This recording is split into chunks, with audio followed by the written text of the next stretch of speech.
I'm Harry Smith. Tonight, a massive wildfire and a state of emergency in California. It's burning out of control near Lake Tahoe, with hundreds of homes destroyed and thousands of acres burned. Under attack for helping America. Iraqi tribal leaders are targeted for standing up to al-Qaeda. A suicide bomber strikes at a Baghdad hotel. Plus, a soldier story. How a lesson learned at home helps some of the youngest victims in Iraq. And prison food never tasted so good. This restaurant gets 5 bars. You're not often invited to dinner with a ton of murderers.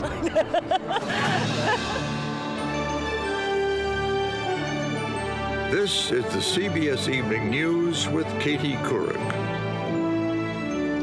Good evening. Katie is off tonight, and it promises to be a very long night and beyond for crews battling a wildfire near Lake Tahoe in California. 800 firefighters have now joined that battle. Officials say the blaze is only 5% contained, with 2,500 acres already burned. More than 200 buildings have been destroyed, many of them vacation homes. Bill Whitaker has the latest from South Lake Tahoe, California. The call came Sunday afternoon. A monster wildfire near South Lake Tahoe and the area called Tahoe Paradise was burning, fueled by bone-dry brush whipped by winds up to 35 miles an hour. About 1,000 people were forced from homes nestled in the forest. More than 200 structures, most of them private homes, burnt to a crisp. The governor has declared a state of emergency. The Angora fire is setting records.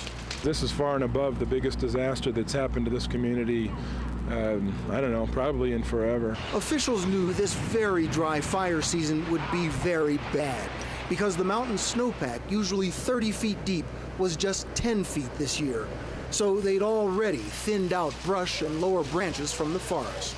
There has been a very, very aggressive strategy in terms of forest fuels reduction in this area. Still, the fire has consumed nearly 4 square miles. And today, as thick smoke and ash fouls the pristine mountain air, evacuees at a local motel are waiting for word. Nobody being allowed back in there for at least 2 or 3 days, I guess, because of down power lines. So it might be a couple of days or so before we are able to get back in to see. But down at the community rec center, some have already learned their homes are lost. That really hurts. I mean, it's been a great part of our lives, and just to see it gone. This is an emotional day. Yeah, it is. But we'll be fine. We'll be fine. Almost 800 firefighters still trying to get the upper hand here are worried the winds will kick up again. Somewhere in the range of 250 to the 500 homes, potentially, should the fire erupt again in the treetops, would be immediately threatened. Now, Harry, this is the devastation that hundreds of people will be returning to find. Now, despite this destruction, no one has reported any injuries. Now, the authorities are saying that right now this fire appears to them to be, in their words, human-caused. They're still investigating. Harry? Bill, those wind-driven flames, those pictures, just incredible. What are the weather forecasters saying? Well, right now, the conditions are perfect for fighting fires, primarily because the winds have died down. But they want to make as much progress as possible over the next 24 hours because the forecast for Wednesday is ominous. High winds, low humidity, the very conditions that fueled this fire in the first place. Bill Whitaker in Lake Tahoe, thank you so much. Now to our other top story, today's suicide attack in Baghdad aimed at Sunni leaders who have been working with the United States. The powerful blast rocked a hotel considered to be one of the most secure in Baghdad, in Iraq. The question tonight is how the bomber got through security. Chief Foreign Correspondent Lara Logan was among the first on the scene. This was the hotel lobby just moments after a suicide bomber blew himself up, obliterating everyone around him. He hit his target with devastating effect. The bodies of at least 5 powerful Sunni sheikhs allied with the U.S. against al-Qaeda lay in the rubble where they'd been meeting at the time of the blast. The massive explosion sent concrete crashing down from the ceiling, shattering windows and tearing through everything in its path. At least 10 corpses were lying down on their chairs, and the whole roof was collapsed on them, and lots of damages, and people like shouting. The air was thick with the smell of human flesh as emergency personnel worked to recover the dead. The hotel has been flooded with police and army trying to work out exactly what caused this explosion and if there are any secondary bombs that have been laid. But one blast was enough to send a message. The tribal leaders who died here had joined forces with the US and Iraqi government because they were tired of Al-Qaeda killing Iraqis. Although no one's yet claimed responsibility, this was immediately seen here as Al-Qaeda's revenge. The fact that this happened here is a message from the terrorists that those people who are working with the government are vulnerable even in one of the more safe areas in Baghdad. The Sunni sheikhs were not the only casualties. A prominent Shiite leader and former Iraqi general, Aziz al-Yaziri, also perished. General Yaziri, a veteran politician, appeared on this broadcast just 3 days ago. He was working with the sheikhs and other leaders to bring about changes in the Iraqi government. His close friend, Sheikh Mahmoud Daham, was a few feet away from him at the time of the explosion. What we lost today was hope for the future, he told us. I had faith in General Aziz. He tried to rescue Iraq from the situation that it's in right now. But just before noon today, the general who worked so hard for Iraq became one of its many victims. Lara Logan, CBS News, Baghdad. Also today, a deal at a Middle East summit in Egypt. Israel's Prime Minister Ehud Olmert announced plans to free 250 Palestinian prisoners, all members of President Mahmoud Abbas's Fatah movement. It's part of a plan to shore up Abbas, whose government now controls only the West Bank after losing Gaza to Hamas 2 weeks ago. Back here at home, former EPA Chief Christy Whitman was in the hot seat today. Members of a House committee grilled her over whether she told the truth about the air quality in lower Manhattan after 9/11. Her critics even used her own words against her. Here's our national correspondent, Byron Pitts. Witnesses, please stand. Almost from the start, former EPA Chief Christine Todd Whitman was hit with allegations she either lied or misled the public with her comments days after the 9/11 terrorist attacks in New York that the air around Ground Zero was safe to breathe. Give me a break. We're talking about people's health here. I ask you, come clear the air. She never swayed. But I am disappointed at the misinformation, innuendo, and outright falsehoods that have insisting these comments made 7 days after the attack were accurate. We have not seen any readings that indicate a health hazard. And again in a 60 Minutes interview with Katie Couric. Does the EPA bear any responsibility that some of those first responders refused to wear respirators? No. No, it doesn't. We didn't have the authority to enforce that. Smoke all over the place. Whitman also said the EPA should not be held responsible for those who became sick. That despite a recent study of some 10,000 people showed that 70% of the workers at Ground Zero suffered some sort of respiratory illness. Today, the exchanges were often heated. Everything I said was based on what I was hearing from professionals. My son was in Building 7 on that day, Congressman. And Governor, and I almost lost Governor, him. No this one, is as Governor, as it is Governor, anyone, and I would no, never no, lie no, to Governor, the public excuse me, ever. I'm not going to allow you to turn this into a personal thing. It's personal for the people out here. It's personal with everybody. It's personal to the people out here, too, Governor. Whitman was angry. She wasn't alone. I'm insulted. John Ferrazzo sat in on the hearing.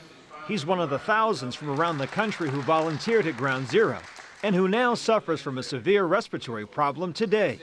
I came here with a very open mind, hoping to at least hear an apology. Whitman never apologized. The hearing never got much beyond finger pointing. If there is anyone to blame, she says, blame the terrorists. Byron Pitts, CBS News, New York. And there's more CBS News ahead when we come back, promising new medical treatments that use blood from babies' umbilical cords. And later on, mobsters in the kitchen. The food's great, but getting a reservation can be murder.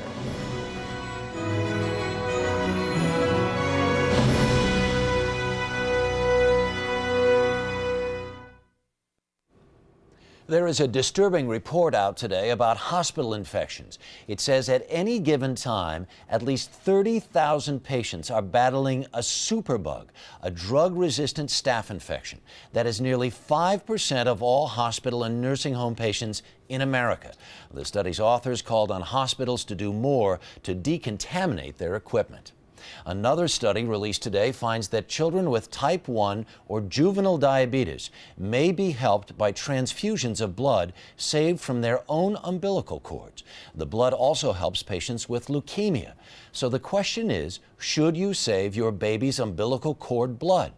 CBS medical correspondent John LaPook has tonight's Eye on Medicine. Do you have any water whales? Goldfish? James Deegan was 6 weeks old when he was diagnosed with leukemia, given a 50-50 chance of survival. It's every parent's worst nightmare. We were in such shock. His best hope? A stem cell transplant. Fortunately, 2 years earlier, on a whim, his parents had saved his sister's cord blood. Aileen was a perfect match. They said, you hit the lottery. Parents looking for a medical safety net have turned private cord blood banking into a multi-million-dollar industry. There are 26 private banks in the U.S. After an initial fee averaging $1,500, most banks charge $100 a year for storage, adding up to $3,500 by the time a child is 21. A high price tag for something you might not ever need. Here we have cord blood units frozen. There's another option that doesn't cost a penny, donating to a public bank. The donated cells are then available to any patient. But there's no guarantee of donors getting their own cells back. Another problem? Fewer than 10% of hospitals offer cord blood collection. Precious stem cells are going to waste. So if you don't donate those cells, what's going to happen to them? They will go in the trash. Right now, cord blood is mostly used to treat blood diseases. But there's hope that one day it may also be used to treat other problems, like diabetes and heart disease. For now, the odds of actually needing cord blood are about 1 in 20,000. James Deegan's parents are glad they took those odds. What was the best moment? Probably when we came home from the hospital and we were all together again. Thanks to his sister Aileen, today 4-year-old James Deegan is considered cured. Tic-tac-toe. Dr. John LaPook, CBS News, New York. And when we come back, a soldier shows that a toothbrush can be a powerful weapon.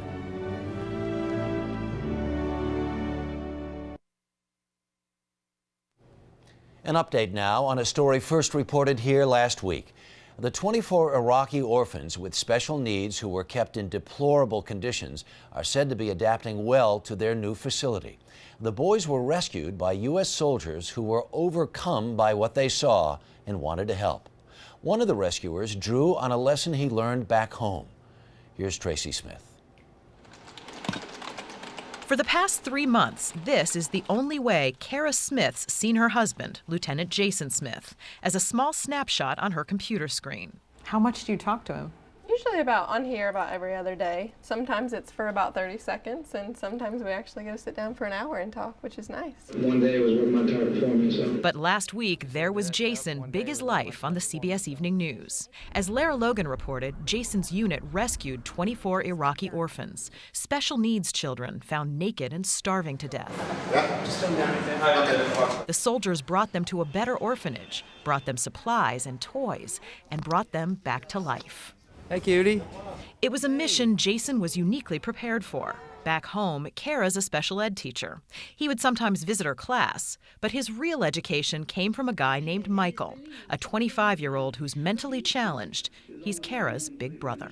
Did you ever imagine that his experience with special needs kids, with your brother, would serve him in Iraq? Who would have ever thought? But what a wonderful thing that it did. Ever since they met in high school, Jason watched the woman he loved care for her brother, doing little things like brushing his teeth. It's something she still does. Do you brush your teeth in the morning? Every morning and every night. Why? So you don't get cavities. It seems like such a simple act, It brushing is, but somebody's it teeth. is just that human-to-human contact that they need so much. So when Jason visited the orphan boys, he knew just what to do. What do you think of that picture? He doesn't. No, what's he doing to their teeth? Brushing their teeth. Brushing their teeth. A soldier's wife rarely gets to see her husband in action, especially something like this. That one mission made it completely worth it to me. The entire time he's gone, no matter how long it is, just knowing that 24 children came out alive and now have an endless future, who knows what it may bring. Because of that one day, it was all worth it. No weapons had to be fired, nothing had to, everyone lived in the end. It was wonderful, and they all came out heroes. Tracy Smith, CBS News, Fort Bragg. Now to another hero. A veteran of the battle for Iwo Jima has died, someone who played a key role in the original raising of the Stars and Stripes. This is the classic photo, but did you know it's actually from the second flag raising? 4 hours earlier, 6 Marines put up a smaller one on Mount Suribachi, and Marine Charles W. Lindbergh is in front holding a rifle. He's no relation to Lucky Lindbergh. Lindbergh was the last survivor. He died yesterday in Minnesota. He was 86. Next, one of the hottest Italian restaurants where you need to pass a background check and get through a metal detector just to get in.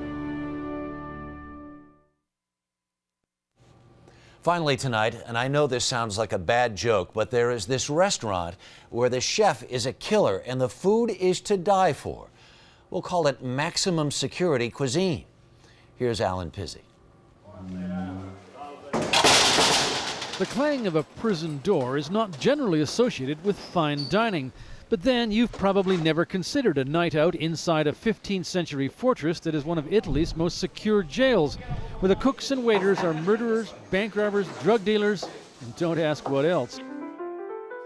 Bruno the entertainer is doing 25 years for stabbing his girlfriend 25 times in a public square in broad daylight. The dapper chap in the brocade waistcoat is a Sardinian bandit. Whether or not your waiter is a made man is left up to your imagination. The evening costs about $35, and the food and wine are donated, so most of the money goes to charity, and the rest is split among the 27 inmates who do the work. But you have to be more than a friend of Luigi, the bank robber turned maitre d', to get a table here. It's not so much a case of who you know, but who knows you. A security check requires booking 3 weeks in advance. No criminal records allowed. Show an ID, hand in your cell phone and purse, and go through a metal detector. The monthly event is part of the rehabilitation program dreamed up by Warden Maria Grazia Gianpiccolo. I'm crazy. No, I hope no. Her record for the first 4 months is the envy of any restaurateur. Fully booked every time. And the craziness of it is one reason why. You're not often invited to dinner with a ton of murderers. The curiosity factor is, of course, a big drawing card for this restaurant, but take it from someone who's based in Italy, the food's pretty good too, even if you do have to eat it off plastic cutlery. But then, given the setting, who's to complain? As far as we know, no one has. The staff is very good at offering a pasta you can't refuse. Alan Pizzi, CBS News, Volterra, Italy. That's the CBS Evening News for tonight. For Katie Couric, I'm Harry Smith. Thanks for watching. I'll see you again first thing tomorrow on The Early Show. Good night.